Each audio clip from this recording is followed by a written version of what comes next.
10월의 비가 청와리의 하늘의 분노처럼 쏟아져 내렸다. 바람은 산비탈을 휩쓸고 마을의 나지막한 집들의 지붕을 곧장 때렸다. 하늘은 잿빛으로 짙었고 사람 머리에 닿을 듯 낮게 깔렸다. 빗물은 붉은 흙길 위로 튀어올라 마을의 비탈길을 질퍽한 개울로 만들었다. 천둥 번개가 울려 퍼지며 대나무 숲을 훑고 지나가는 바람 소리와 이어졌다. 상기슬게 자리 잡은 마을, 청와리는 격렬한 밤 앞에서 숨을 죽인 듯했다. 자욱한 빛 속에서 한 인형이 허리를 굽힌 채 비탈길을 오르고 있었다. 올해로 60에 가까운 장동식 노인이었다. 그는 마른 대나무처럼 야위었고 평생의 품팔이로 짊어진 무게의 어깨가 굽어 있었다. 그는 찢어진 얇은 비옷을 입고 있었는데 들이치는 비의 등판이 몸에 착 달라붙었고 맨발은 질퍽한 진흙을 밟고 있었다. 등에는 무거운 대나무 소쿠리가 있었고 그 안에는 바구니, 광주리, 그리고 미처 다 엮지 못한 등나무 줄기들이 가득했다. 읍내시장에서 하루 종일 애쓴 결과물이었다. 장노인은 서두르지 않았다. 비는 그에게 너무나 익숙했다. 축축한 옷을 뚫고 들어오는 추위도 그를 재촉하기에는 충분하지 않았다. 그는 그저 고개를 숙이고 한 걸음 한 걸음 규칙적으로 마을 끝에 있는 허름한 반지하 집을 향해 나아갔다. 마을 입구에 오래된 소나무 사람들이 토지신 사당을 세워둔 곳을 지나갈 때 그는 걸음을 멈췄다. 쏴하는 빗소리와 휘밍거리는 바람소리 사이로 그는 이상한 소리를 들었다. 아주 희미하게 끊어질 듯한 흐느낌 소리였다. 늙어서 귀가 먹었나 빗소리가 사람 소리로 들리네. 그는 중얼거렸지만 이내 그 울음소리가 다시 들려왔다. 이번에는 더 분명했다. 그 소리는 바람 소리가 아니었다. 그것은 아이의 울음소리였다. 본능에 이끌려 그는 길을 벗어나 나무 밑으로 이어지는 작은 흙길을 따라갔다. 물에 젖어 축 늘어진 늙은 소나무 그늘 아래 그는 웅크리고 있는 작은 형체를 보았다. 5살 혹은 6살쯤 되어 보이는 여자아이였다.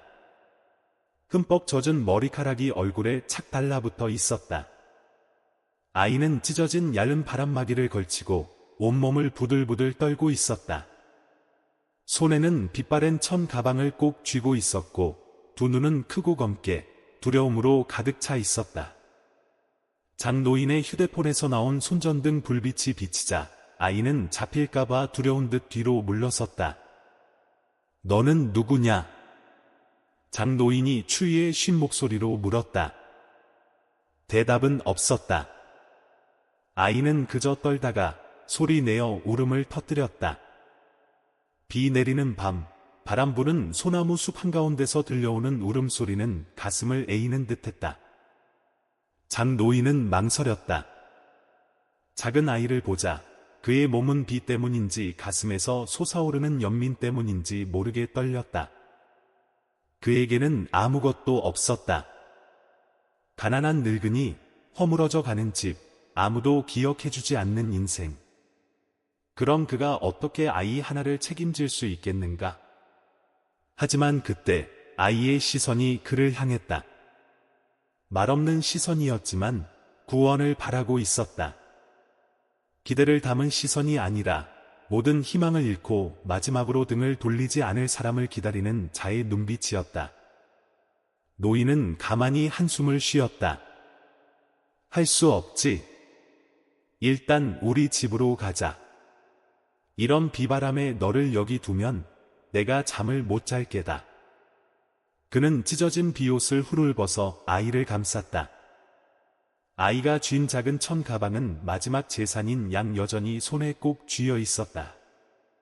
그는 아이를 안아들고 다른 손으로는 바람을 막으려 애썼다.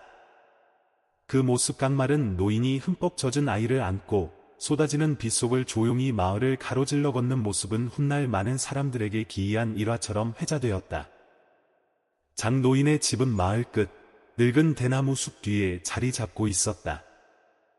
그것은 반지하 집이었고 벽에는 이끼가 얼룩덜룩했고 양철 지붕은 덕지덕지 기워져 있었다. 지대가 낮아 큰 비가 올 때마다 물이 한 뼘쯤 차올랐다. 하지만 그곳은 그가 집이라고 부를 수 있는 유일한 곳이었다. 그는 아이를 삐걱거리는 나무 침대에 내려놓고 낡은 수건으로 머리를 말려준 뒤 아궁이에 불을 지펴 뜨거운 물을 끓였다. 연기가 낮은 천장으로 스며들고 타는 장작 냄새와 축축한 옷 냄새가 뒤섞여 그에게 아내가 있던 시절을 떠올리게 했다. 물이 끓자 그는 흰죽을 끓였다. 쌀 조금과 소금 한 줌뿐이었지만 그는 조심스럽게 거품을 걷어내고 가장자리가 이 빠진 사기 그릇에 작은 숟가락으로 한 술씩 담았다. 아이는 조용히 앉아 더 이상 울지는 않았지만 여전히 경계심 가득한 눈으로 그를 바라보고 있었다. 따뜻하게 한술 뜨렴. 그가 연기처럼 부드러운 목소리로 죽 그릇을 내밀었다. 아이는 그것을 받아들었다. 손이 배고픔에 떨렸다. 아이는 한 숟가락, 그리고 또 한 숟가락을 떠먹었다. 묽고 짭짤한 맛이 섞인 흰죽이었지만 낯선 사람의 온기가 있었다. 그래서인지 밤새 처음으로 아이의 눈빛이 부드러워졌다. 그는 곁에 앉아 아이가 먹는 것을 지켜보았다. 한참 후 아이가 낡은 이불 위에서 잠들었을 때도 그는 여전히 그곳에 앉아 있었다. 턱을 괸 채 얼룩진 작은 얼굴을 바라보며 그의 마음속에는 아주 이상한 감정이 솟아올랐다. 연민과 걱정, 그리고 평온함. 나는 늙어서 잃을 게 없다. 하지만 어쩌면 한 사람은 지켜줄 수 있을지도. 청아리의 밤은 계속해서 비를 쏟아냈다.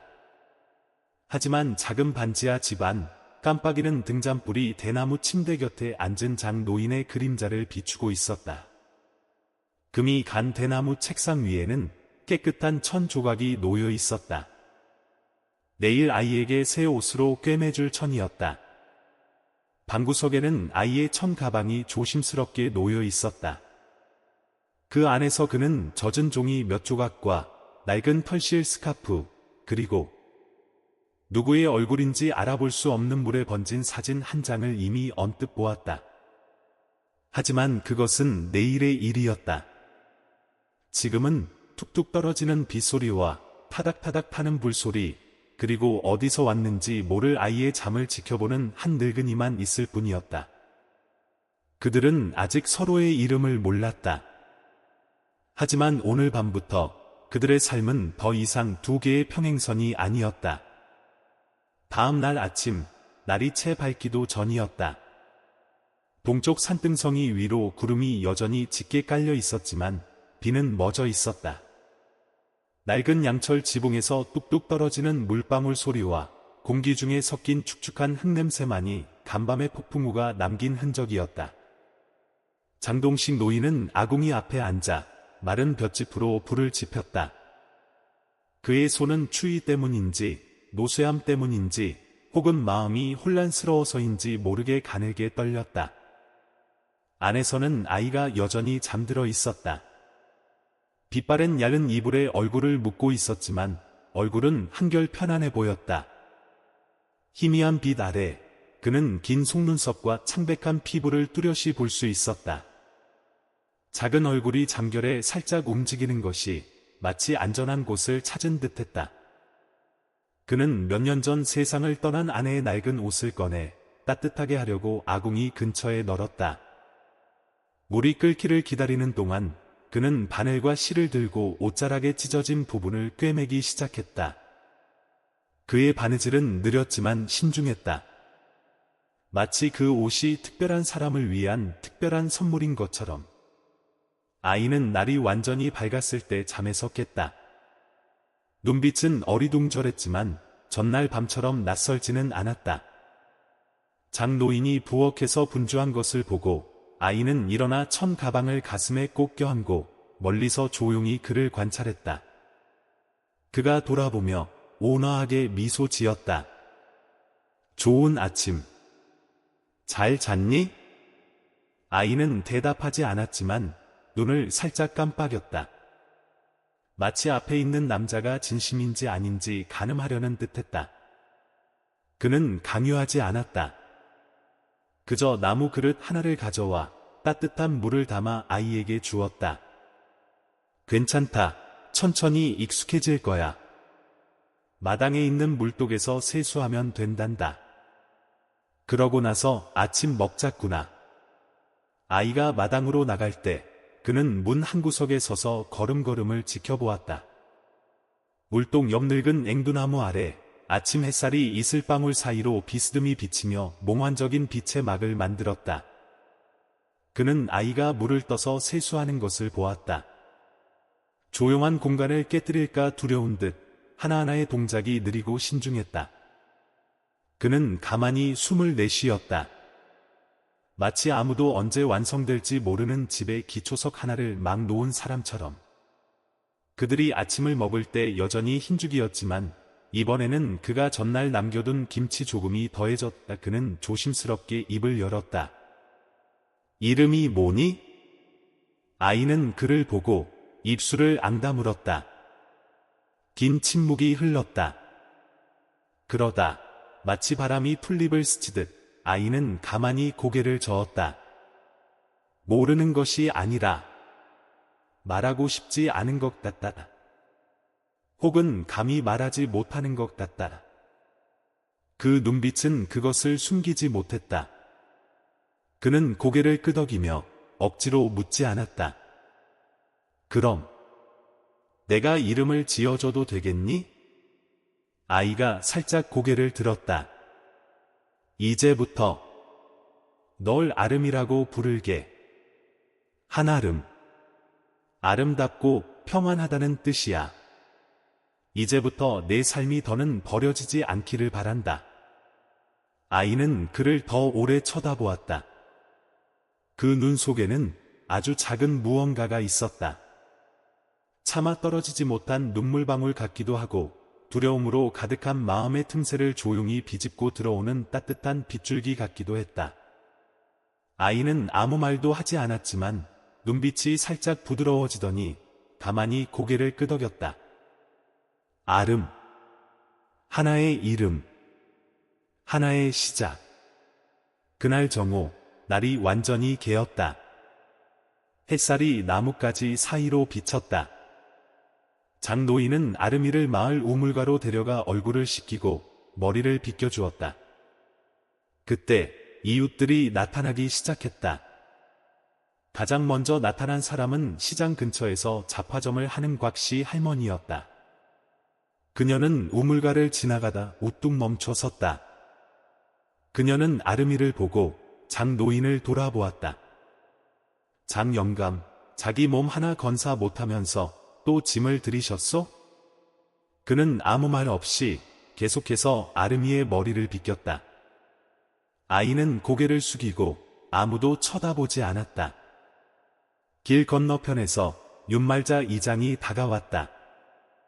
그녀는 긴 외투를 입고 머리는 정성껏 말았으며 눈빛은 칼날처럼 날카로웠다.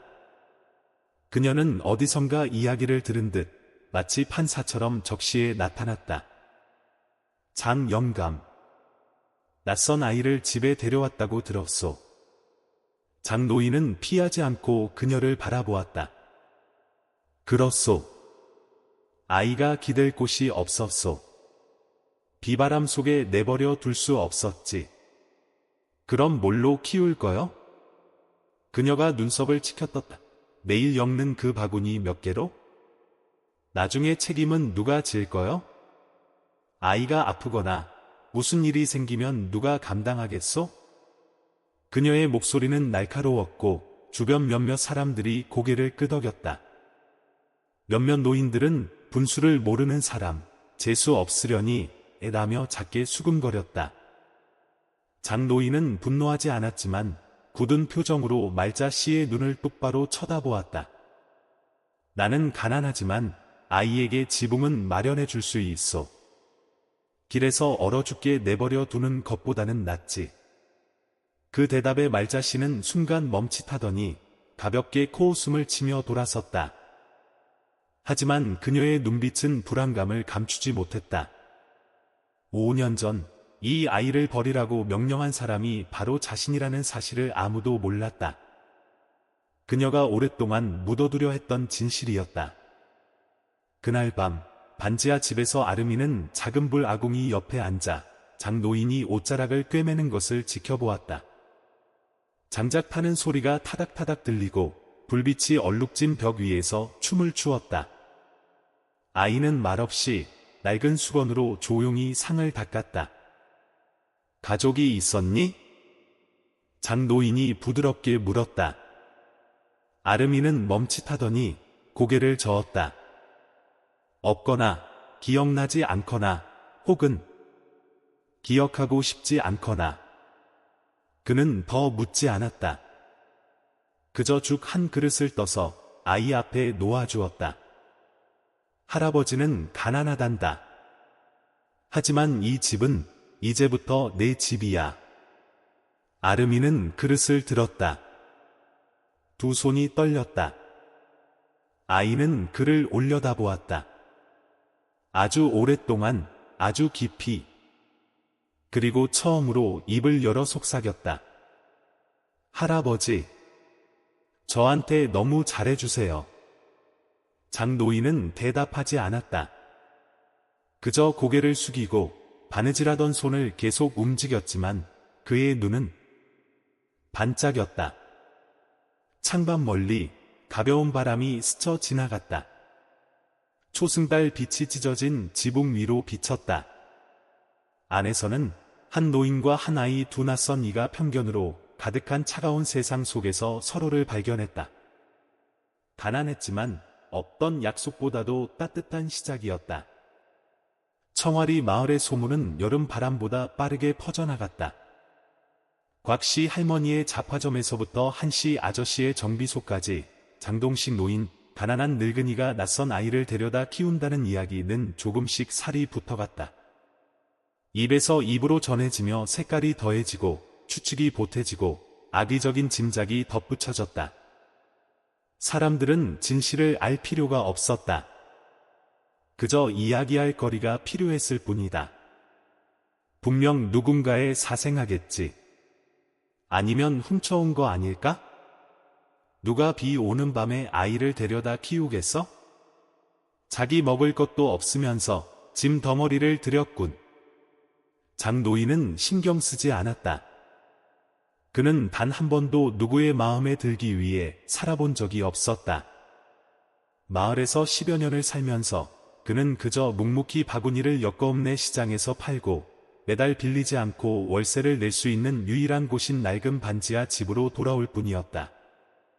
하지만 이번에 그가 지키고 있는 것은 자신의 밥그릇만이 아니었다. 아름 그가 지어준 이름은 새로운 생활 리듬에 점차 익숙해져 갔다. 매일 아침 아이는 그를 도와 불을 지피고 죽을 끓이고 집을 쓸었다. 처음에는 어설펐지만 일주일 만에 그녀는 마치 오랫동안 이곳에 살았던 것처럼 스스로 쌀을 씻고 부엌을 돌봤다. 그녀는 여전히 말이 적었다. 하지만 눈빛은 경계심이 줄어들었다. 양철 지붕을 스치는 바람 소리에 잠 못 이루던 밤도 점차 줄어들었다. 어느 날 오후 장노인이 천 가방에 시든 채소를 담아 시장에서 돌아왔을 때 그는 아름이가 책상에 앉아 낡은 잉크병에 젓가락 끝을 찍어 낡은 신문지에 글씨를 쓰고 있는 것을 보았다. 삐뚤빼뚤하고 떨리는 글씨였지만 무언가 매우 신중함이 묻어났다. 마치 한 획 한 획이 흔들리는 자신의 세계를 단단히 붙잡는 방법인 것처럼. 그는 아무 말도 하지 않았다. 그저 아이의 등 뒤에 잠시 서 있다가 미소를 지었다. 글씨 쓰는 걸 좋아하니? 아름이는 멈칫하더니 고개를 끄덕였다. 그럼 할아버지가 깨끗한 종이 몇 장 구해다 줄게. 하지만 마을 사람들은 그처럼 다정하지 않았다. 일주일 후 일요일 아침 마을의 종이 3번 짧게 울렸다. 임시 회의가 있다는 신호였다. 청아리 마을 회관에서 윤말자 이장이 이미 높은 의자에 앉아 있었다.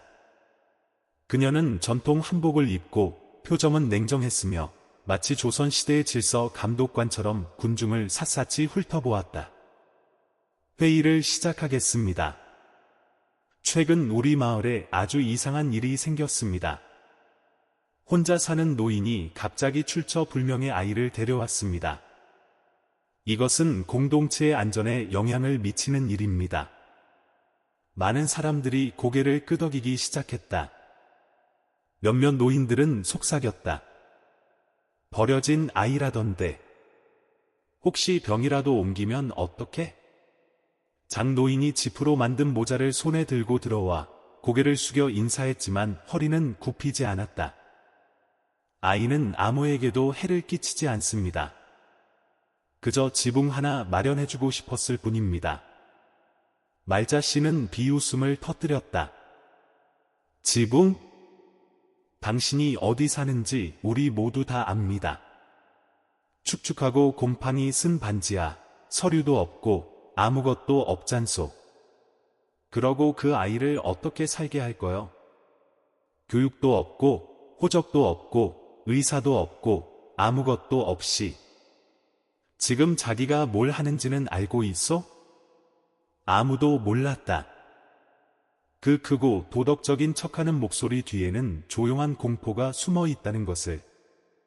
그 아이를 버리라고 명령한 사람이 바로 말자 씨였기 때문이다. 10년 전 그녀의 딸 명문 유학생이 잠시 귀국한 여행 중에 원치 않는 임신을 했다. 분노에 찬 그녀는 딸에게 아이를 버리라고 강요했고 친척들에게는 비밀로 했다. 마을 입구의 늙은 소나무 그녀가 어릴 때 놀던 곳과 버리는 장소로 선택되었다. 그리고 그녀는 그것으로 끝이라고 생각했다. 뜻밖에도 장노인이 감히 그 아이를 주워온 것이었다. 그의 선행이 그녀를 화나게 한 것이 아니라 그가 10년 동안 생매장해온 비밀을 감히 들춰낸 것이 그녀를 화나게 했다. 그날 밤 장노인은 어둠 속에 조용히 앉아 있었다. 창문에는 유리가 없고 낡은 천 커튼만이 밤바람에 펄럭였다. 책상 위에는 작은 촛불 하나가 희미하게 타고 있었다. 아름이는 옆에 앉아 마을 학교에서 얻어온 얇은 공책에 여전히 열심히 글씨를 쓰고 있었다. 뭘 쓰고 있니? 제 이름. 그리고 할아버지 이름이요. 그는 미소 지으며 글씨를 보았다. 한아름. 장동식. 서툰 글씨였지만 솔직했다. 마치 혈연 없이 막 형성된 유대감 같았다. 밖에서 부는 바람 소리는 더 이상 두 사람을 두렵게 하지 않았다. 하지만 마을 밖에서는 말자 씨 같은 사람들이 여전히 그들을 내버려 두지 않았다. 다음 날 아침 소문은 잦아들기는커녕 한 단계 더 심해졌다. 마을 시장 입구의 게시판 벽에 익명의 쪽지가 붙었다. 자식도 없는 사람이 왜 갑자기 낯선 아이를 데려와 키우는가? 아무런 명확한 서류도 없이? 만약 그 아이가 범법자라면 누가 책임질 것인가? 그 아이가 병이 있거나 어떤 이유로 버려졌는지 누가 보장할 수 있는가? 누가 붙였는지는 아무도 몰랐지만 모두가 짐작할 수 있었다. 그리고 대부분은 침묵하거나 동조하는 길을 택했다. 마을의 외진 곳 청화초등학교에서 김성남 선생님이 교탁 앞에 앉아 학생들의 받아쓰기 숙제를 다시 읽고 있었다.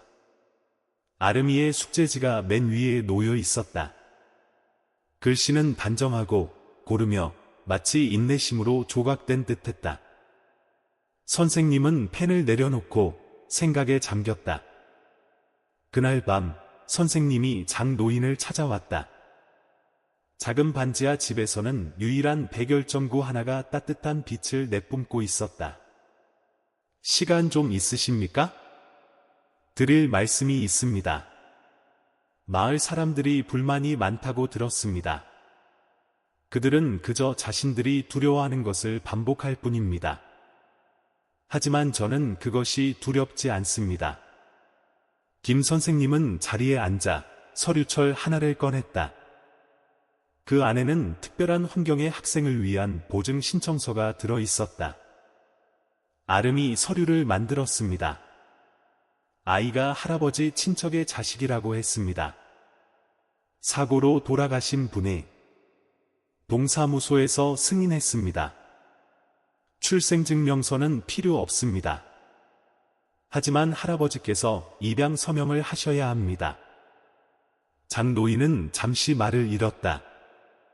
떨리는 손으로 펜을 잡았다. 제가 아이를 잘 돌볼 수 있을지 모르겠습니다. 하지만 할아버지는 아무런 이유 없이 그 아이를 사랑하기로 선택한 유일한 분입니다. 아름이가 학교에 가게 된 날, 장노인은 직접 낡은 작은 수건으로 도시락을 싸주었다. 아이는 자선 가게에서 얻어온 옷을 입었다. 몇 군데 깊긴 했지만 정성껏 다려져 있었다. 책가방은 다른 학생이 버린 것이었고 끈은 달아 있었다. 아름이는 학교로 걸어갔다. 작은 걸음이었지만 당당했다. 하지만 모든 것이 쉽지는 않았다. 교실에서 등 뒤로 속삭임이 스며들었다. 저 애야, 바구니 엮는 할아버지 양녀. 엄마한테 들었는데 버려진 애래. 제 옷 좀 봐. 아름이는 대꾸하지 않았다. 그녀는 그저 고개를 숙이고 공책에 한자 한자 글씨를 썼다. 그녀는 펜끝이 종이를 찢을 정도로 열심히 썼다. 점심시간, 모든 학생들이 도시락을 꺼낼 때 아름이는 주먹밥 한 덩이와 김치 몇 조각뿐이었다. 하지만 그녀는 여전히 태연하게 앉아 먹었다. 부끄러워하지도 동정을 구하지도 않았다. 이상하게도 그것이 몇몇 아이들을 당황하게 만들었다. 집에서 장노인은 아름이가 공부할 수 있도록 자신의 책상 옆에 작은 공간을 따로 마련해 주었다. 그는 낡은 등유 램프를 걸어 주었다. 그가 젊었을 때 바구니 엮는 법을 배울 때 밤을 밝혀주던 바로 그 램프였다. 글자 한자 한자가 자기 자신과의 약속이다. 그가 말했다. 아름이는 듣고 기억했다. 그리고 매일 밤 마을의 모든 불이 꺼질 때까지 글씨를 연습했다. 그녀는 점수 때문에 쓰는 것이 아니었다. 그녀는 마치 그것이 잊히지 않기 위해 자신을 단단히 붙잡는 유일한 방법인 것처럼 썼다. 그리고 그녀의 재능이 꽃을 피웠다. 군단위 글씨쓰기 대회에서 아름이는 장노인이 그녀에게 쓴 편지의 한 구절을 발췌하여 작품을 제출했다. 만약 누군가 너를 버렸다면 내가 남는 사람이 되어주마. 그 글은 최종 심사에 올랐다. 필체는 유려하고 힘이 있으면서도 감정이 가득 담겨 있어 심사위원을 오랫동안 멈추게 만들었다. 마을 학교에서 표창식이 열렸다. 아름이는 연단에 서서 상장을 손에 들고 처음으로 전교생 앞에서 미소를 지었다. 하지만 그 미소는 오래가지 못했다. 시상식 직후 윤말자 씨는 분노에 휩싸였다. 저 아이가 칭송을 받고 있다고? 내가 직접. 그녀는 감히 말을 끝맺지 못했다. 하지만 자존심이 손톱 밑 가시처럼 그녀를 괴롭혔다. 바로 다음 날 또 다른 소문이 돌기 시작했다. 아름이는 대회에서 부정행위를 했다. 그 글씨는 그 아이가 쓴 것이 아니다. 그뿐만이 아니었다. 그녀는 장노인이 불법적으로 사회보조금을 받고 있다는 소문을 퍼뜨렸다. 그가 추가 지원을 받기 위해 상황을 거짓으로 꾸몄다는 것이었다. 마을 사람들은 원래부터 의심이 많았는데 이제는 그 어느 때보다 더 떠들썩했다. 마을 입구 잡화점 주인 손재범 아저씨는 소문을 듣고 저녁 어스름에 조용히 음식 바구니를 들고 장노인의 집을 찾아왔다. 말도 안 되는 소문 들었습니다. 이거 남은 채소 좀인데 거절하지 마십시오. 고맙습니다. 저는 익숙합니다. 하지만 저 아이는 아직 익숙하지 않습니다. 세상이 다 그렇다고 생각하게 두지 마십시오. 아름이는 한쪽 구석에 앉아 어른들의 말을 어렴풋이 들었다. 그녀의 눈에서는 눈물이 흐르지 않았지만 생전 처음으로 그녀의 손은 펜을 꽉 쥐어 공책을 찢을 정도였다. 책상 위 그녀의 최신 글에는 단 한 줄만 적혀 있었다. 만약 내가 누군가의 오점이었다면 오늘 나는 나를 지켜주기로 선택한 사람의 자랑이 될 것이다. 그날 이른 아침 해가 아직 먼 산등성이 위로 떠오르지 않았고 낡은 기와지붕 위에는 안개가 자욱했다. 청아리는 고요함 속에서 깨어났지만 장동식 노인의 마음속은 뜬 눈으로 밤을 지새웠다. 그가 사회보조금을 부정수급하고 아름이가 깨끗하지 않다는 소문이 온 마을에 퍼진 후 면사무소에서 그를 불러 조사를 했다. 의심스러운 시선과 복도 밖의 수군거림이 마치 칼날처럼 그를 향했다. 보조금 서류를 다시 확인해야겠습니다. 장 어르신, 한 공무원이 무미건조한 목소리로 말했다. 어르신께서 아이 양육 상황에 대해 정직하지 않다는 제보가 있었습니다. 저는 제 사적으로 쓰려고 보조금을 신청한 게 아닙니다. 받은 돈은 모두 그 아이를 키우는 데 썼습니다. 라면 한 봉지, 옷 한 벌까지. 그는 눈가가 붉어진 채 말했다. 이해합니다만 이건 절차입니다. 같은 날 청화 초등학교에서도 소문이 돌기 시작했다. 몇몇 교사들이 조심스럽게 목소리를 냈다. 만약 소문이 사실이라면 우리가 그 아이를 계속 학교에 다니게 해도 될까요? 이 소식이 김성남 선생님의 귀에 들어갔고 그는 즉시 교장 선생님을 찾아갔다. 뿌연 유리문이 달린 작은 회의실에서 그는 단호하게 말했다. 근거 없는 소문 때문에 노력하는 아이를 거부한다면 우리가 바로 그 아이를 또 한 번 버리는 셈입니다. 교장 선생님은 더 이상 아무 말 없이 고개를 끄덕였다. 그날 밤 아름이는 평소처럼 앉아서 공부했다. 하지만 이번에는 장 노인이 평소처럼 곁에 앉지 않았다. 그는 문 밖에 서서 나무 틈으로 새어나오는 불빛을 바라보았다. 불빛은 글씨 연습에 몰두하고 있는 아이의 작은 얼굴을 선명하게 비추고 있었다. 그는 자신의 모든 노력이 바로 저 필체에서 시작되었다는 것을 알았다. 아름이가 희망을 붙잡기 위해 사용하는 작은 글씨들. 그리고 그는 자신의 남은 인생의 모든 것을 다해 그것을 지켜야만 했다. 일주일 후 새로운 소식이 온 마을에 퍼졌다. 아름이가 도단위 글씨쓰기 대회 본선에 진출했다는 소식이었다. 그녀의 작품은 군대회 결과가 나온 후 김 선생님이 직접 보낸 것이었다. 아이의 딱한 사정과 기적적인 성장을 담은 긴 자필 편지와 함께 그 편지의 마지막 문장.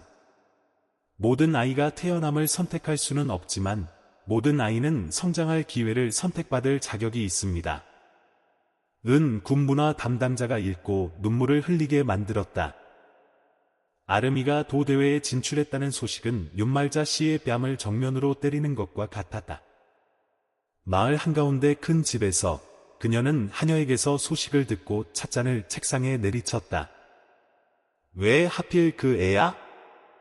사생아, 존재해서는 안 될 애가. 하지만 그 말을 뱉은 직후 그녀는 입을 다물었다. 마음 깊은 곳에서는 그 아이가 자신의 혈육이라는 것을 그녀 자신도 알고 있었기 때문이다. 다른 곳에서 아름이는 자신이 온 마을을 떠들썩하게 만들고 있다는 것을 몰랐다. 그녀는 그저 내일 어제보다 더 예쁘게 글씨를 써야 한다는 것만 알았다. 옷도 친척도 아닌 오직 글씨만이 이 세상에서 그녀에게 자리를 마련해 줄 수 있었기 때문이다. 김 선생님은 매주 꼬박꼬박 집에 들렀다. 때로는 오래된 서예 책을 가져오고 때로는 손이 피로하지 않게 펜을 잡는 방법에 대한 조언 몇 마디를 해주었다. 좋은 글씨는 혼이 담겨야 한다, 아름아. 그저 바르게만 쓰지 말고 마음으로 써야 해. 그녀는 고개를 끄덕였고 그날 밤 그녀의 글은 장 노인에게 쓴 편지였다. 할아버지, 저는 부모님이 누군지 몰라요. 하지만 선택할 수 있다면 할아버지를 선택할 거예요. 할아버지만큼 저를 사랑해준 사람은 없으니까요. 장노인은 그 편지를 읽고 눈물이 종이 귀퉁이를 적셨다. 하지만 말자 씨 같은 사람들은 결코 모든 일이 순조롭게 풀리도록 내버려 두지 않았다. 그녀는 군청에서 일하는 아들을 부추겨 장노인의 양육 서류를 다시 조사하게 했다. 출생증명서도 없고 혈연관계 확인도 없는데 어떻게 합법적일 수 있단 말이냐? 그녀가 말했다. 그녀의 아들은 내키지 않았지만 어머니의 압박을 이기지 못했다. 장노인의 서류는 특별 재검토를 위해 군으로 이송되었다. 동시에 아르미의 대회 참가 자격의 정당성을 의심하는 또 다른 익명의 진정서가 도문화위원회에 제출되었다. 어른의 도움이 있었을 가능성이 있다. 그 아이는 신분증도 없으므로 군을 대표할 자격이 없다는 내용이었다. 통보를 받았을 때 김 선생님은 얼굴이 하얘졌다.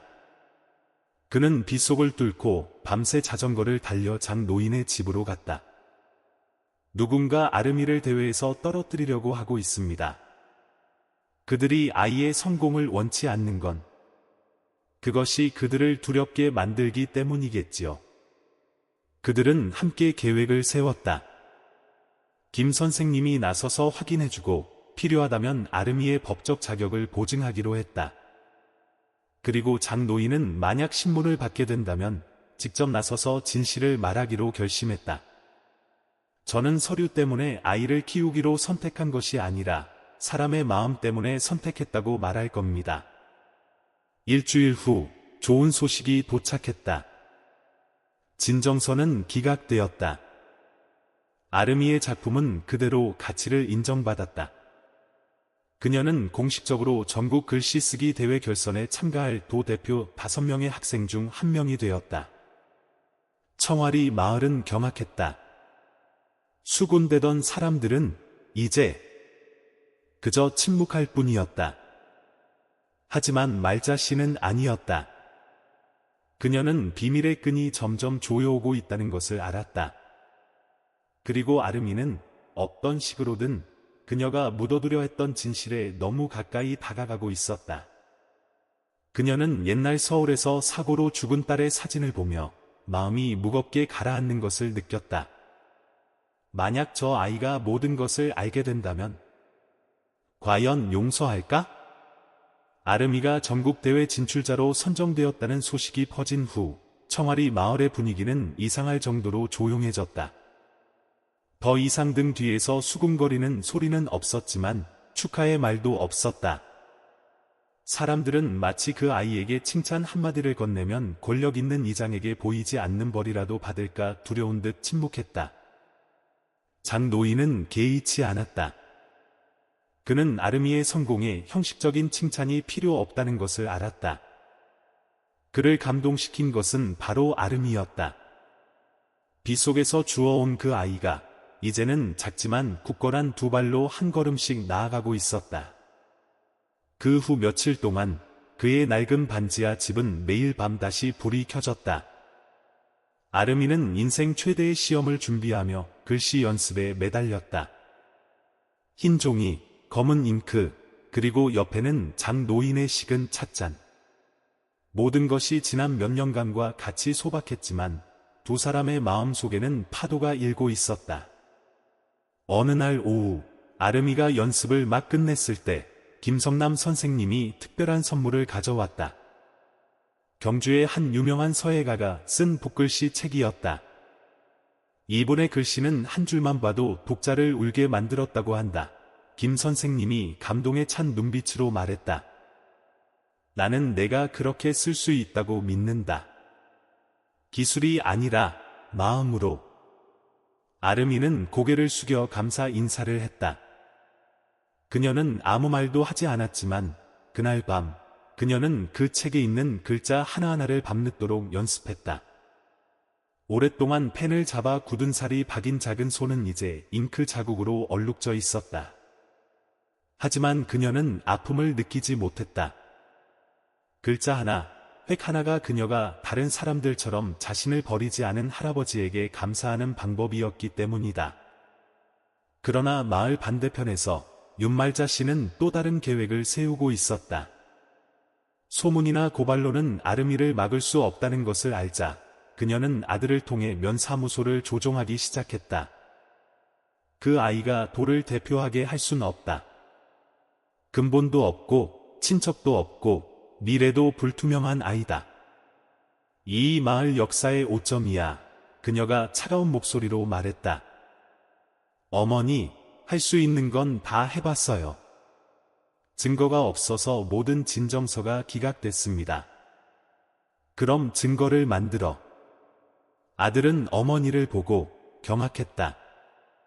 하지만 이내 이름 모를 압박감에 그는 고개를 끄덕였다.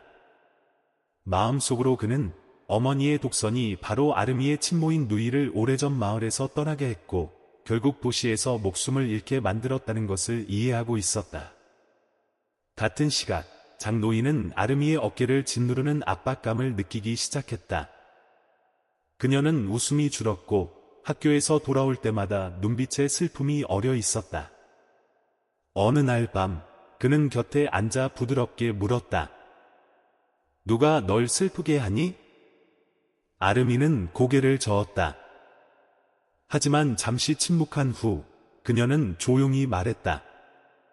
사람들은 제가 누군지 알 필요도 없으면서 제가 자격이 없다는 걸 증명하고 싶어 해요.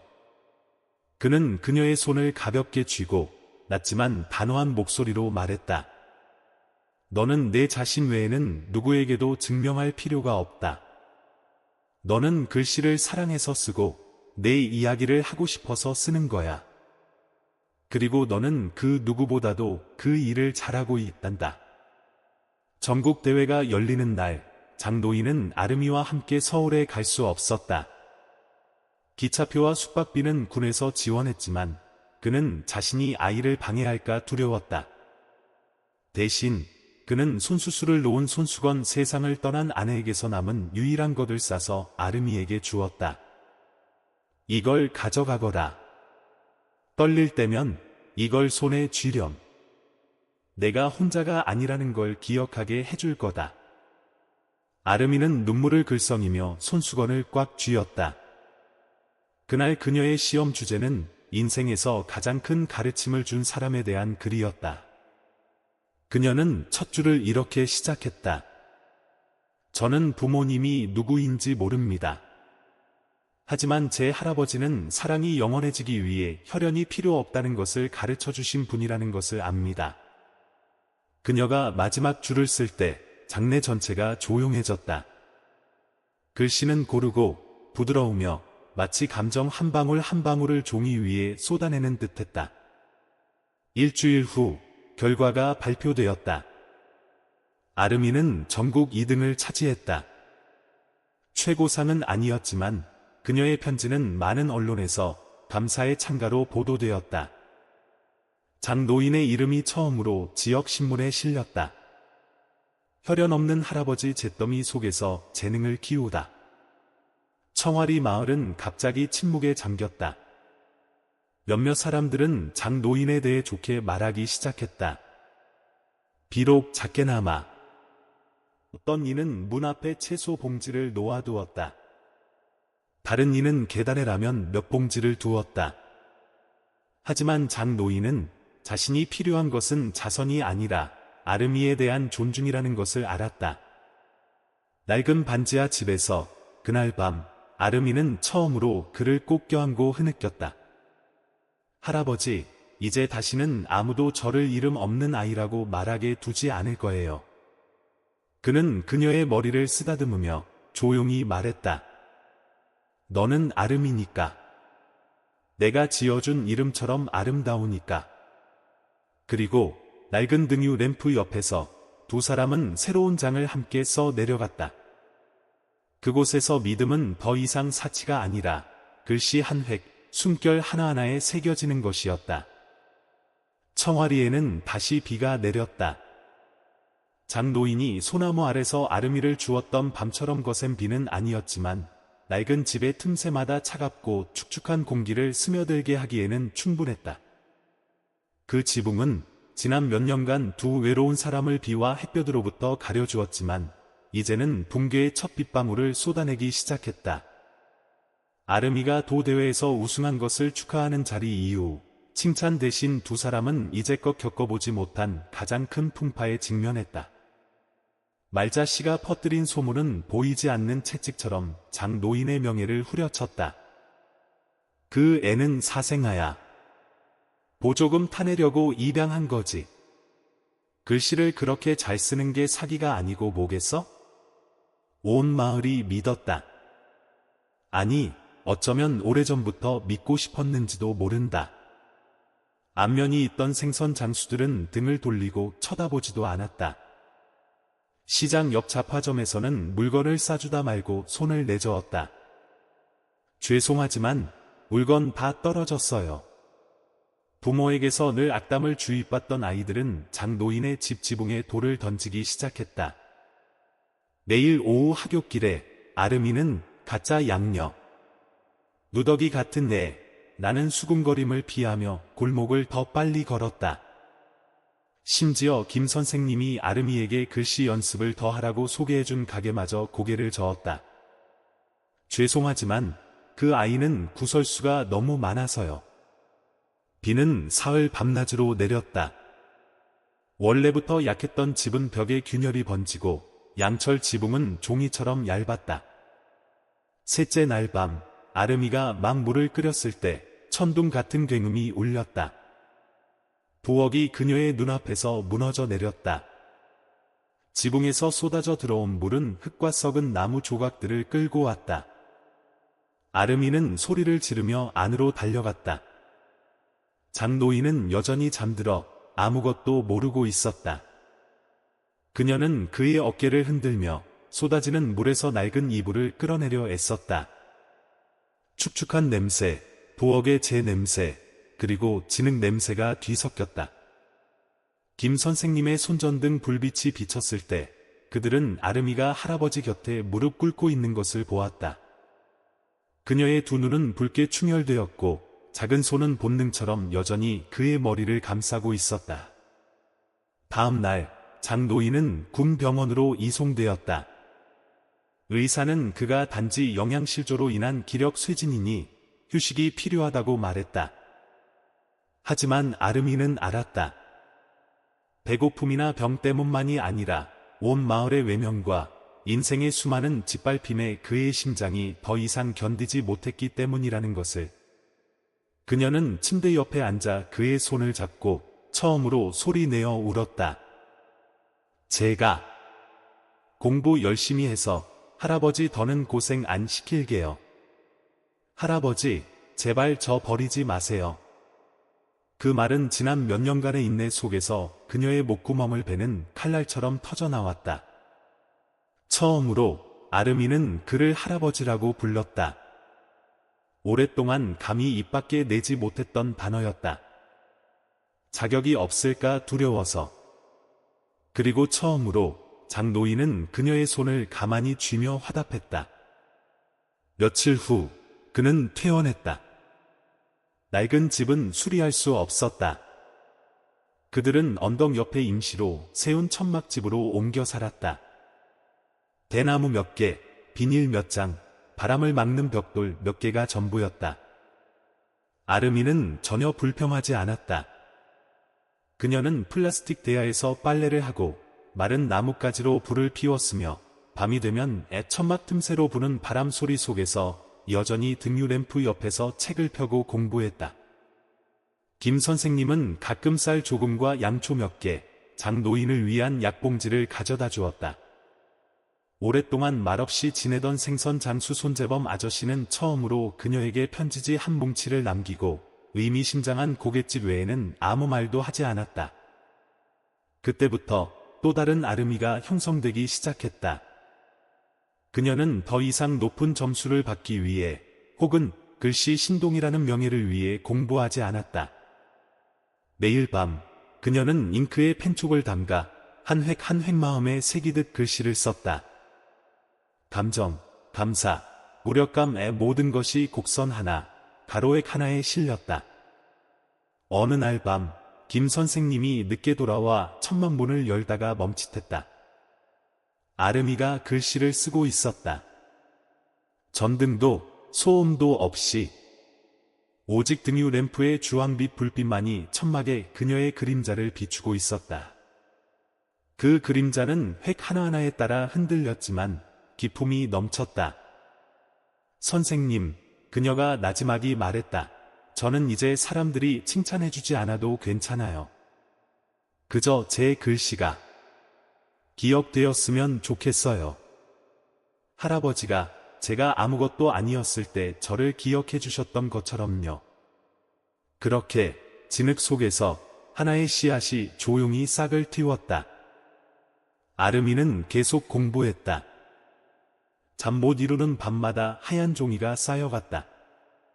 장노인은 몸이 약했지만 여전히 앉아서 지켜보며 가끔 그녀의 머리를 쓰다듬어 주었다. 내 글씨는 참 예쁘구나. 하지만 내가 웃을 때가 가장 예쁘다. 그해 봄, 천막 암벽은 아름이가 쓴 연습지로 가득 찼다. 꽃처럼, 비처럼, 인생이 새겨진 듯한 글씨들이었다. 금은으로가 아니라 의지로.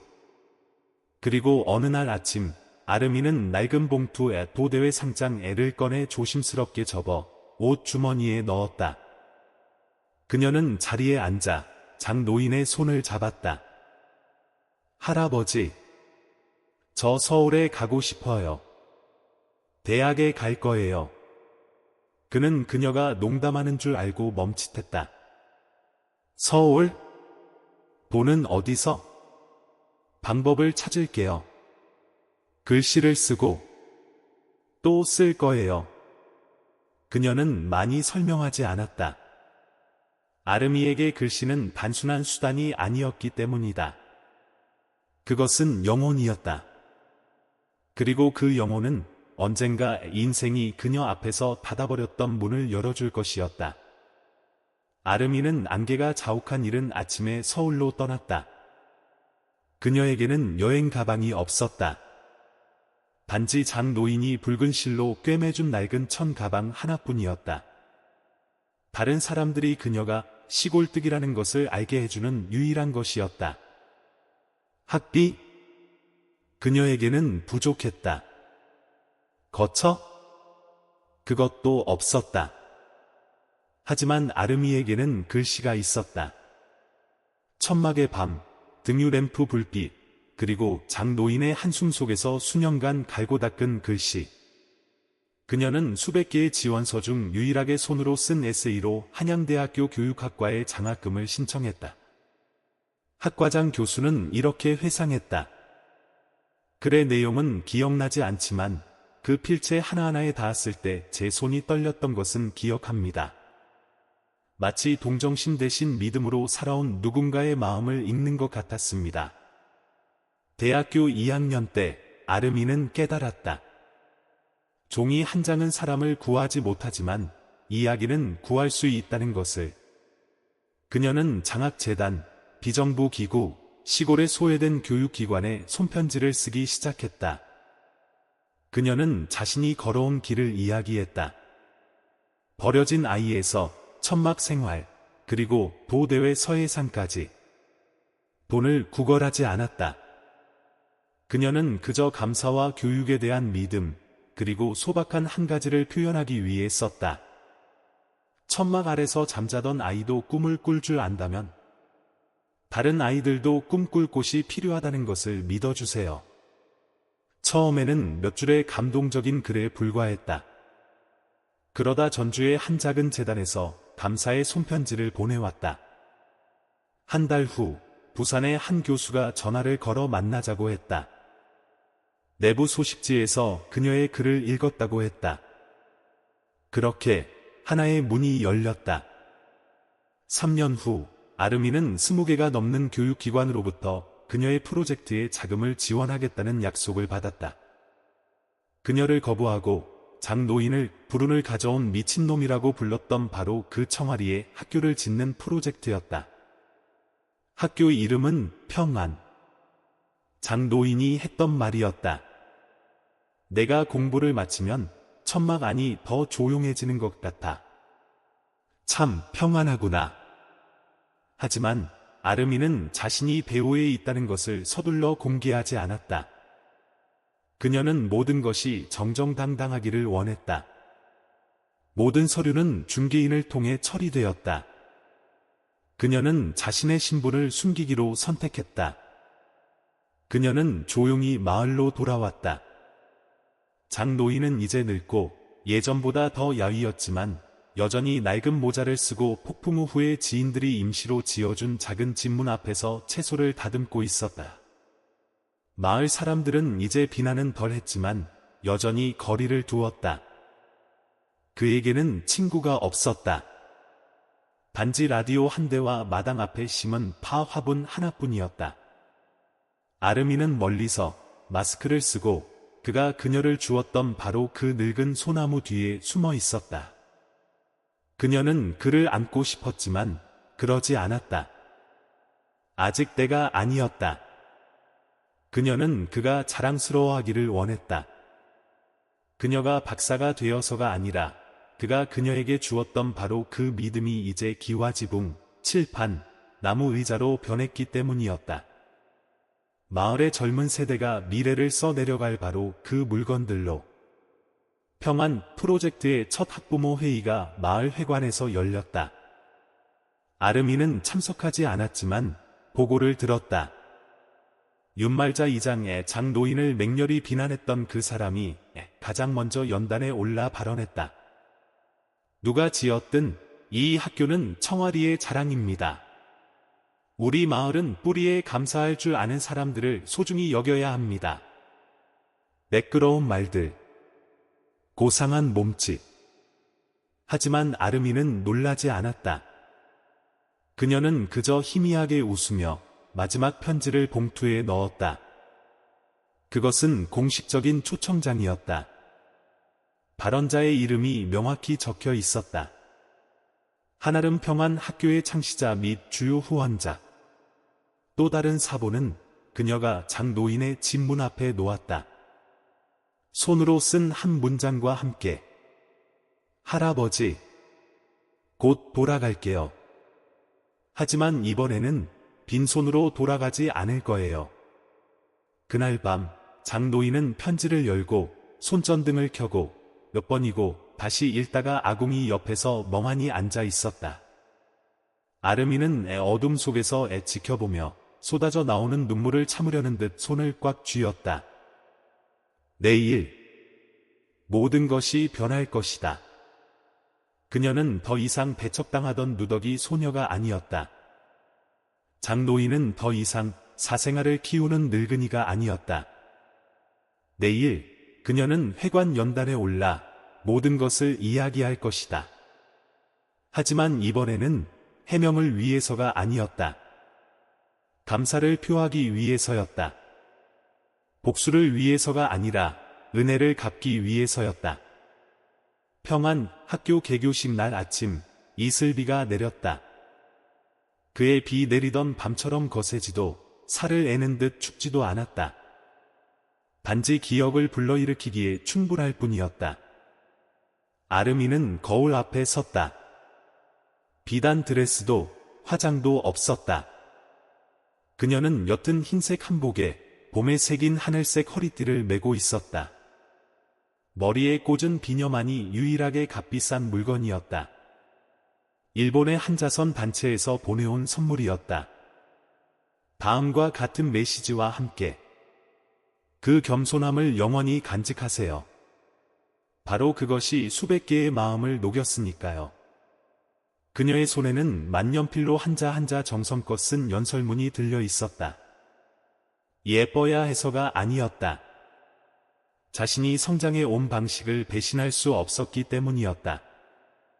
한자 한자의 글씨가 바로 폭풍 우 속을 걸어온 발걸음이었다. 한때 마을 회의장이었던 이제는 번듯하게 수리된 청아리 사회회관에는 공무원, 학부모, 그리고 지역 언론까지 모여 있었다.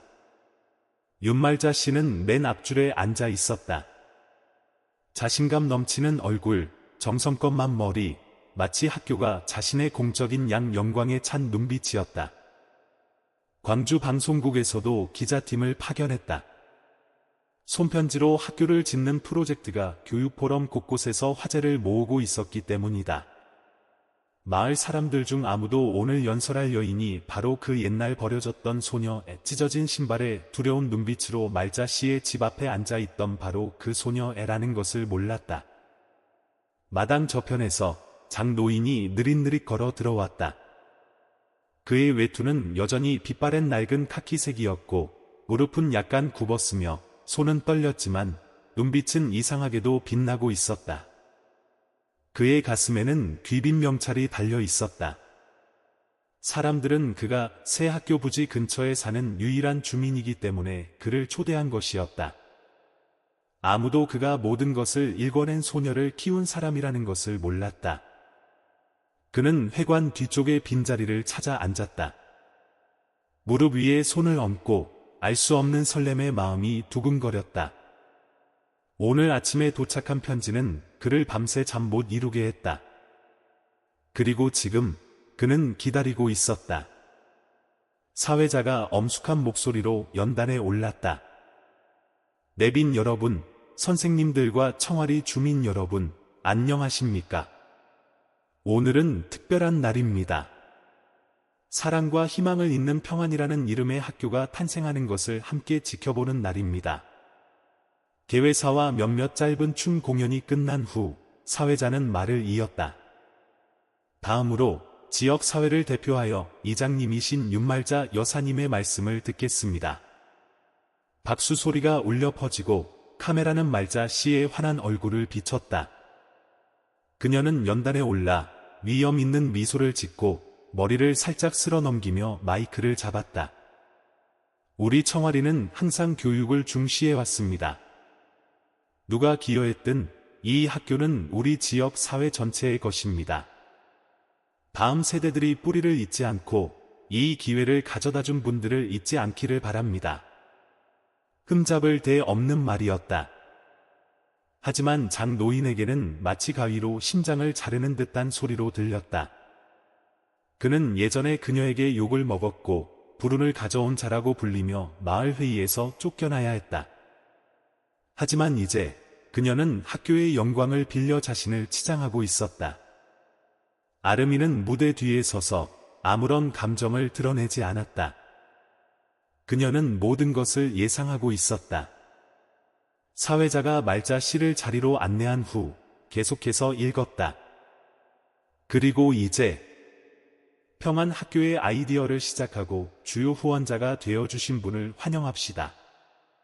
한아름 양을 모시겠습니다. 순간 정적이 흘렀다. 그 이름은 텅 빈 밤중에 울리는 종소리처럼 회관에 울려 퍼졌다. 몇몇 사람들이 깜짝 놀랐다. 말자 씨는 굳어버렸다. 장노인은 얼어붙었다. 아름이가 무대 위로 걸어 나왔다. 마치 이 길을 수천 번 걸어본 듯 가볍고 차분하게. 그녀는 고개를 숙여 인사하고 마이크 없이 시작했다. 이 학교에 대해 말씀드리기 전에 한 가지 이야기를 하고 싶습니다. 15년 전 바로 이 청와리 마을의 소나무 아래서 비 내리는 밤에 버려진 한 소녀에 대한 이야기입니다. 아무도 움직이지 않았다. 이야기는 시작되었다. 프로젝트 계획도나 기부금 통계가 아니었다. 등유 램프의 밤들로 시작되었다. 깡마른 대나무 엮는 노인으로, 깜빡이는 등불 아래 쓰인 글씨들로. 그분은 저를 키우셨습니다. 돈이 아니라 믿음으로요. 길에서 아무도 그분께 인사하지 않았습니다. 시장에서 아무도 그분께 채소를 팔지 않았습니다. 하지만 그분은 여전히 제 손을 잡고 학교에 데려다 주셨습니다. 저는 친구들에게 놀림을 당하고 어른들에게 멸시당했습니다. 하지만 매일 밤 집에 돌아오면 그분은 흰죽을 끓여 나무 젓가락을 제 앞에 놓아주시며 말씀하셨습니다. 먹어라. 힘내서 공부해야 나중에 아무도 널 무시 못하지. 그리고 저는 썼습니다. 한자 한자에 상 타기 위해서가 아니라 그분의 마음에 보답하기 위해서요. 아래에 앉아있던 말자씨가 떨기 시작했다. 몇몇 사람들이 그녀를 돌아보았다. 장노인이 사기꾼, 사생아를 키운다는 그녀의 말을 믿었던 사람들이 이제는 다른 눈빛으로 그녀를 보고 있었다. 방송 카메라에 느린 주민이 그 표정을 포착했다. 분위기의 변화를. 아름이는 계속했다. 제 이름은 아름입니다. 아름답다는 뜻이죠. 하지만 저는 누구보다 아름답지 않습니다. 저에게는 단 한 가지 특별한 점이 있습니다. 저는 조건 없는 선의에 의해 두 번째로 태어났다는 것입니다. 그녀는 말을 멈추고 회관 뒤쪽을 바라보았다. 고개를 숙이고 울음을 참으려는 듯 입을 가리고 있던 장노인이 고개를 들었다. 두 사람의 시선이 마주쳤다. 터질 듯한 침묵 속에서 그녀는 말을 이었다. 저는 이 이야기를 누구를 부끄럽게 하려고 하는 것이 아닙니다. 침묵했던 이들이 이제 목소리를 낼 수 있도록, 외면했던 이들이 이제 돌아볼 수 있도록, 그리고 앞으로의 아이들이 누구도 짐으로 태어나는 것이 아니라는 것을 알 수 있도록 하기 위해 이야기하는 것입니다. 장내가 조용해지는 연설이 끝나고 아름이는 고개를 숙였다. 즉각적인 박수는 없었다. 그저 아주 깊고 아주 긴 침묵이 흘렀다. 마치 관객 한 사람 한 사람이 자기 자신과 마주하고 있는 듯했다. 그러다 한 손이 먼저 박수를 쳤다. 그녀에게 첫 글씨를 가르쳐 주신 김성남 선생님이었다. 박수 소리는 점차 퍼져나갔다. 드문드문하다가 강하게, 마치 회관 지붕을 두드리는 소나기처럼 이곳에 뿌리내렸던 모든 편견을 씻어내리는 듯했다. 윤말자 씨는 멍하니 앉아 있었다. 눈빛은 넋이 나간 듯했다. 입술은 굳게 다물려 있었다. 모든 것이 드러났다. 아무도 그녀의 이름을 부르지 않았다. 아무도 그녀의 편에 서지 않았다. 그녀의 권력에 기댔던 사람들조차 이제는 시선을 피했다. 순식간에 온 마을을 쥐락펴락하던 여인은 변두리의 그림자가 되었다. 행사는 개교식 테이프 커팅으로 마무리되었다. 아름이는 아무도 함께 부르지 않았다. 그녀는 혼자 서서 새로운 시작을 상징하는 붉은 리본을 당기고 모두에게 인사했다. 그때 장노인이 한 젊은 기자에게 이끌려 무대 위로 올라왔다. 기자가 작게 말했다. 아름이 씨가 할아버님 덕분에 이 학교가 생겼다고 하더군요. 두 분 사진 한 장 찍어도 될까요? 장노인은 가만히 섰다. 목이 메었다. 아름이가 돌아와 그의 손을 잡고 자신의 심장 위에 얹었을 때 그는 더 이상 눈물을 참을 수 없었다. 카메라가 찰칵 하고 터졌다. 그리고 그 순간은 글씨로 지은 학교라는 기사의 첫머리 사진이 되었다. 그 후 이 기사는 한국의 교육포럼 곳곳에서 바이럴이 되었다. 며칠 후 온갖 언론이 청와리 마을로 몰려들었다. 사람들은 반지하에 살던 기이한 할아버지와 소나무 아래 버려졌던 소녀에 대해 알고 싶어 했다. 여론은 뒤집혔다. 마을 사람들에 침묵하거나 비웃었던 이들이 이제는 장노인의 집문 앞에 귤 몇 봉지, 파 몇 단, 떡 한 상자를 들고 찾아왔다. 아무도 말을 많이 하지 않았다. 그들은 그저 문 앞에 물건을 놓고 조용히 떠나갔다. 어떤 이는 작은 쪽지를 남겼다. 지난 세월 오해해서 죄송합니다. 장노인은 봉지 하나하나를 주어 집 안에 가지런히 놓았다. 책망도 꾸짖음도 쫓아냄도 없었다. 단지 그의 눈빛만이 달랐다. 평생을 기다려온 것을 받은 사람처럼 가벼워져 있었다. 그날 밤 아름이는 할아버지와 함께 집 현관 앞에 앉았다. 그녀는 차를 따라 그의 앞에 잔을 놓았다. 저는 성공만 하면 할아버지께 보답하는 거라고 생각했어요. 장노인은 말없이 차를 한 모금 마셨다. 아름이는 고개를 숙였다. 하지만 오늘 깨달았어요. 돈이나 명예로는 잴 수 없는 것들이 있다는 거요.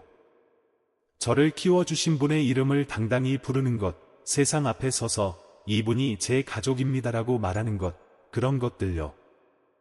바람이 현관 지붕을 스쳐 지나갔다. 마을 하늘에 밝은 달이 걸려 쓰라렸던 지난 세월이 과거로 물러난 것을 비추는 듯했다. 다음 날 아침, 아름이는 평안 장학재단의 서류를 마무리하기 위해 서울로 돌아갔다. 하지만 떠나기 전 그녀는 작은 선물 하나를 남겼다. 사진 앨범이었다. 안에는 그녀가 지난 몇 년간 멀리서 찍은 장노인의 사진들이 들어있었다. 시장에 갈 때, 자전거를 고칠 때, 숲 가장자리에서 나무를 캘 때, 심지어 아궁이 옆에서 졸고 있는 사진까지. 마지막 장에 그녀는 손으로 썼다. 할아버지는 저를 키워주신 분일 뿐만 아니라 증명해주신 분입니다. 한 사람이 온 마을의 외면을 받더라도 한 천사를 키워낼 수 있다는 것을요. 그날 밤 장노인은 침대에 앉아 떨리는 손으로 앨범을 한 장 한 장 넘겼다. 노란 불빛이 주름진 뺨 위로 아름이가 개교식 날 한복을 입고 찍힌 사진 위로 떨어지는 눈물방울 위로 비쳤다. 마당 밖에서 가벼운 소리가 들렸다. 그가 나가보니 문 앞에 과일 바구니 하나가 조용히 놓여 있었다. 보낸 사람의 이름은 없었다. 단지 서툰 글씨로 쓰인 쪽지 하나만 있었다. 죄송합니다. 제가 틀렸습니다. 장노인은 윤말자 씨가 이른 아침 산책하던 시장으로 이어지는 골목 쪽을 바라보았다. 그는 웃지도 울지도 않았다. 그저 조용히 고개를 숙였다. 침묵 속의 용서처럼. 석 달 후 평안초등학교는 첫 신입생을 맞이하며 공식적으로 문을 열었다. 청와리 지역과 인근면에서 온 80여 명의 아이들이 개학식을 손꼽아 기다리고 있었다. 아이들 각자에게는 글씨가 꿈을 이끌게 하라는 문구가 인쇄된 새 책 한 세트와 작은 가방이 선물로 주어졌다. 그날 학교 개교식 행사는 단순한 의식이 아니었다. 언론, 신문사, 국가교육기관이 모두 모여드는 지역의 큰 축제 같았다. 이른 아침부터 학교 운동장은 붐볐다. 주민들이 모여들었고 학생들은 흰색과 파란색 교복을 입고 단정하게 줄을 섰다. 무대 위에는 붉은 현수막이 걸려 있었다.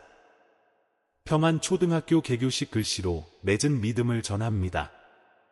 맨 앞줄에는 김 선생님이 가져다준 소박한 정장을 입은 장노인이 지역 공무원들 사이에 앉아 있었다. 그의 머리는 백발이었고 손에는 대나무 지팡이를 쥐고 있었지만 등은 꼿꼿했고 눈빛은 밝고 자랑스러웠다.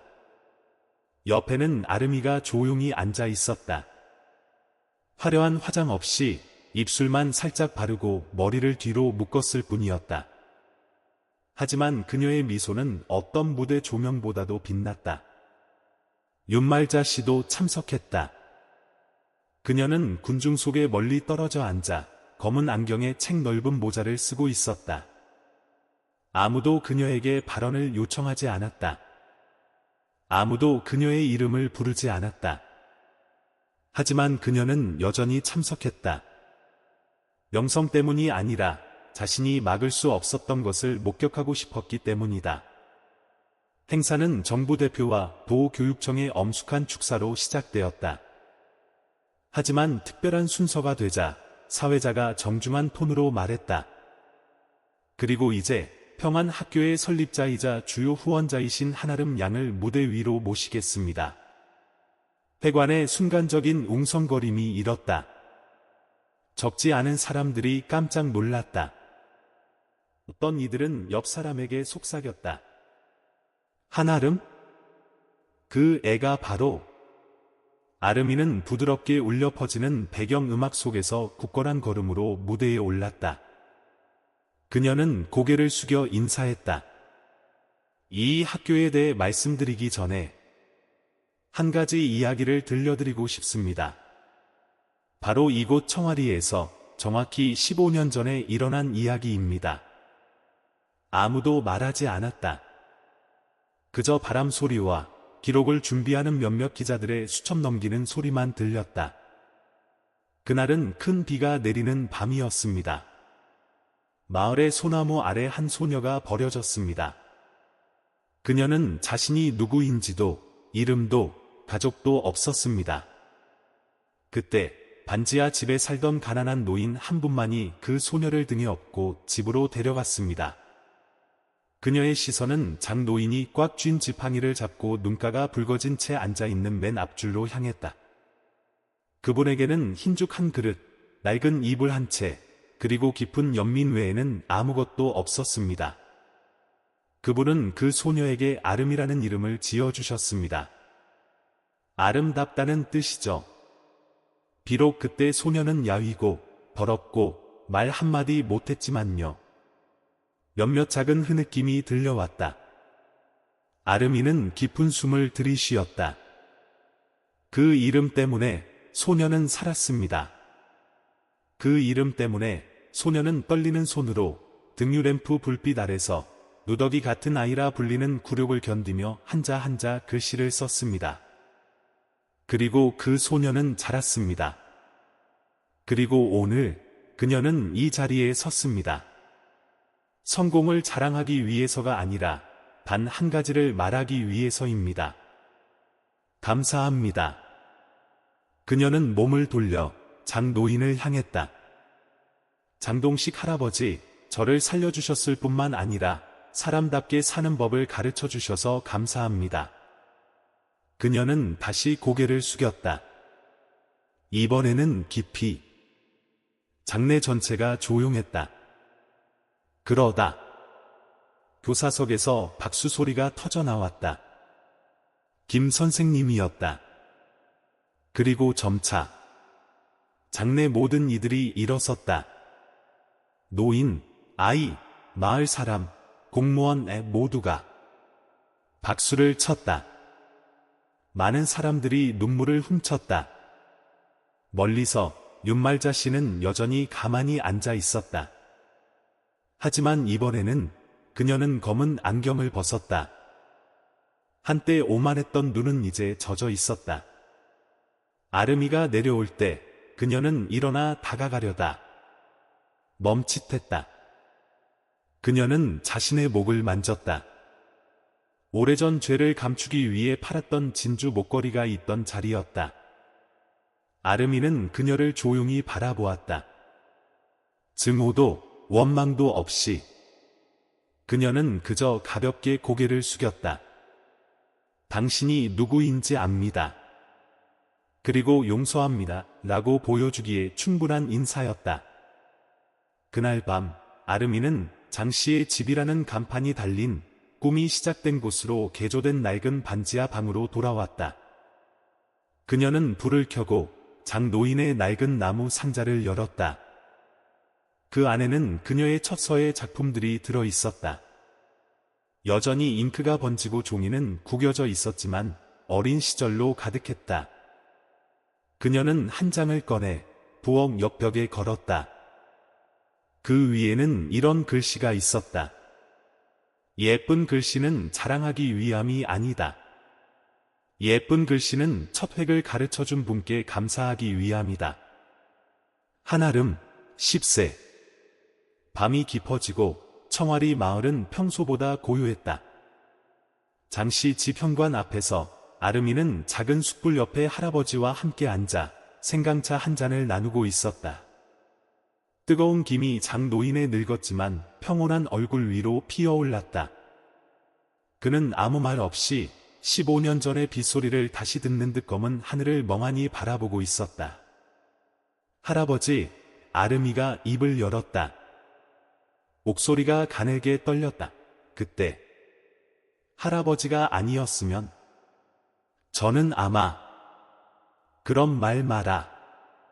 그가 말을 끊으며 야윈 손을 그녀의 손 위에 얹었다. 내가 바로 할아버지를 살게 한 사람이란다.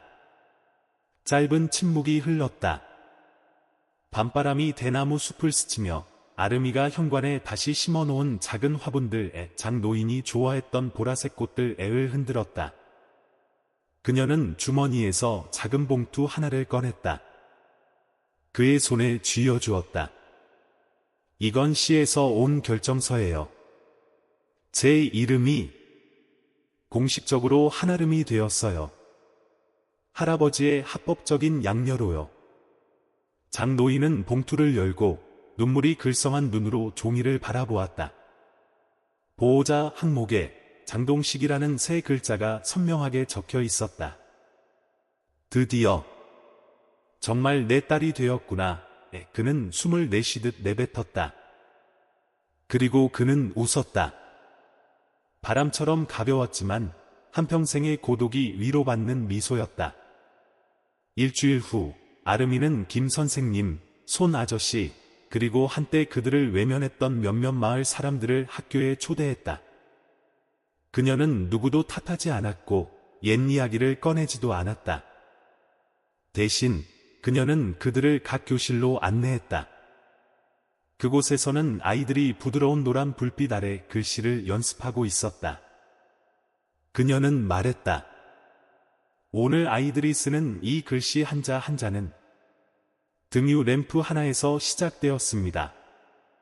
재앙을 드린 미치광이라 불렸던 한 노인에게서요. 하지만 바로 그분이 제 마음속에 첫 글씨를 써주셨습니다. 많은 사람들이 눈물을 참지 못했다. 윤말자 씨도 참석했다. 그녀는 교실에 들어가지 않고 현관에 서서 조용히 바라볼 뿐이었다. 아름이가 지나갈 때 그녀가 불렀다. 아름아. 그녀가 돌아보자 그녀는 낡은 종이 한 장을 내밀었다. 떨리는 필체였다. 그의 너를 버려서 미안하다. 언젠가 용서의 말을 할 수 있기를 바란다. 아름이는 그것을 받아들었다. 한마디 책망도 없이 그녀는 그저 말했다. 건강 잘 챙기세요. 다음 달 학교는 정부 지원 프로그램을 통해 오지 마을 학생들을 받게 되었다. 평안 학교는 도의 모범 사례가 되었다. 교육의 질뿐만 아니라 그 뒤에 숨겨진 감동적인 이야기 때문이었다. 한 젊은 기자가 그 이야기를 기사로 썼다. 고아 소녀와 가난한 노인 두 글자가 만든 꿈. 기사는 인터넷에 퍼져 대한민국 전역에 영감을 주었다. 많은 학교들이 아름이의 말을 교실 앞에 걸었다. 만약 내가 누더기라고 불렸다면 바로 그 글씨로 내가 기적의 초고임을 증명하라. 몇 년 후 평안의 한 교실에서 젊은 여자 선생님이 칠판 옆에 서 있었다. 바로 한아름이었다. 그녀에게는 마이크가 필요 없었다. 목소리는 분명하고 감정이 가득했다. 여러분, 오늘 우리는 감사합니다라는 글자를 연습할 거예요. 하지만 책을 보는 대신 눈을 감고 세상에서 가장 감사하고 싶은 사람을 떠올려 보세요. 아이들은 눈을 감았다. 어떤 아이는 미소 지었고 어떤 아이는 눈시울을 붉혔다. 그녀도 눈을 감았다. 그리고 마음속에 가장 먼저 떠오른 이미지는 오래전 장노인의 모습이었다. 비 내리는 밤, 그녀를 등에 업고 있던 야위었지만 굳건했던 어깨. 이야기의 끝에 학교 운동장 앞에 큰 동판 하나가 정중하게 세워졌다. 평안 초등학교. 비 내리던 밤에 자라 감사함으로 미래를 쓴 한아름 선생님에 의해 설립되었습니다. 혈연은 없지만 자신의 삶으로 사람이라는 글자를 써 내려간 장동식 할아버지께 바칩니다. 만약 여기까지 함께 해주셨다면 한아름과 장동식 할아버지의 여정을 끝까지 함께해 주셔서 진심으로 감사합니다. 이것은 단지 한고와 소녀와 가난한 노인의 이야기가 아니라 친절, 의지, 그리고 감사에 대한 깊은 울림의 교향곡입니다. 작아 보이지만 한평생을 써 내려갈 수 있는 것들입니다. 이 이야기가 당신의 마음에 와 닿았다면 좋아요 한번, 댓글 한 줄, 또는 채널 구독을 남겨주세요. 그것은 저희가 계속해서 선한 이야기를 전할 동력이 될 뿐만 아니라 당신이 더 많은 사람들에게 좋은 가치를 전파하는 방법이기도 합니다. 다음 감동적인 여정에서 다시 뵙겠습니다. 평안한 하루 보내세요.